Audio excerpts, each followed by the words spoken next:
பரம்பொருள் ஜோதி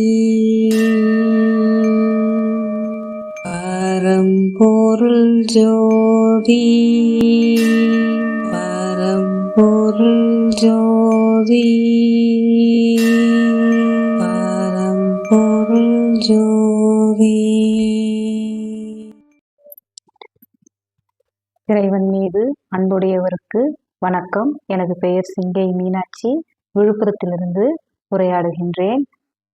பகுதி 20, மகான்களின் மகத்துவம். பரம்பொருள் ஜோதி பரம்பொருள் ஜோதி பரம்பொருள் ஜோதி பரம்பொருள் ஜோதி. மகான்களை பற்றி நினைப்பதற்கும் மகான்களை பற்றி உரையாடுவதற்கும் அரும்பாக்கியம் செய்திருக்க வேண்டும். அந்த பாக்கியம் எனக்கு கிடைத்தமைக்கு மிக்க மகிழ்ச்சி அடைகின்றேன். ஒவ்வொரு காலத்திலும் மகான்கள் அவர்கள் அனுபவ கல்விகளை விட்டு செல்கிறார்கள். அதை யாரோ ஒருத்தர் பாக்கியம் பெற்றவர்கள் அவர்களுடைய கல்வியை நடைமுறைப்படுத்தி செயல் வடிவமாக தானும் கற்று அதை முழுமையடைந்து மக்களுக்கு கற்பித்தருவது இயற்கையான ஒரு விஷயம் என்பதை எல்லாரும் அறிந்ததுதான்.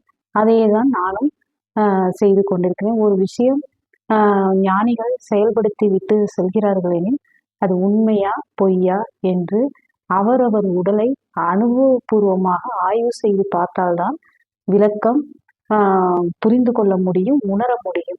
மற்றபடி மனப்பாடம் செய்து ஒப்பிப்பதனால் எவ்வித பலனும் இல்லை என்பதை அறிவித்துக் கொள்கின்றேன்.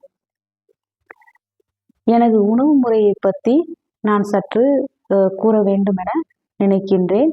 காரணம், எனக்காக உதவணும் என்று நினைப்பவர்கள் சில பொருட்களை வாங்கித்தர ஆசைப்படுவார்கள். அவர்களுக்காக இந்த பதிவை வெளியிடுகின்றேன். அதாவது அதிகாலை 6 மணியிலிருந்து 7 மணிக்குள் இளநீர், செவ்விளநீர் சாப்பிடுவது உண்டு.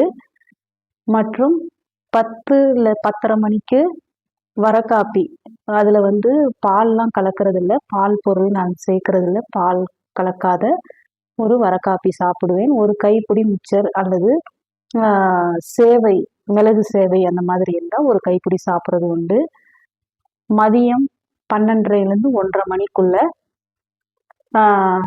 அந்த சோயான்னு சொல்லுவாங்க, சோயா பீன்ஸ், அதில் செய்யப்பட்ட பதார்த்தம். அதில் 100% சைவம், வெஜிடேரியன் தான். அதில் கொஞ்சம் எடுத்துக்கிட்டு அது கூட வெண்டைக்காய் சேர்த்து, மஷ்ரூம் சேர்த்து, அது கொஞ்சோண்டு ஒரு 100லேருந்து 150 கிராம் சாப்பிடுவது வழக்கம். அதே தான் இரவுக்கும் பயன்படுத்தி கொள்வேன், 100 கிராம் அவ்வளோதான். மதியம் மூலிகை சாறு, அதே போல் இரவும் மூலிகை சாறு சாப்பிடுவேன், ரசமாக சாப்பிடுவேன். மற்றும் இடையில் பசி என்று வந்தால் பழச்சாறுகள் அதிகம் எடுப்பதில்லை.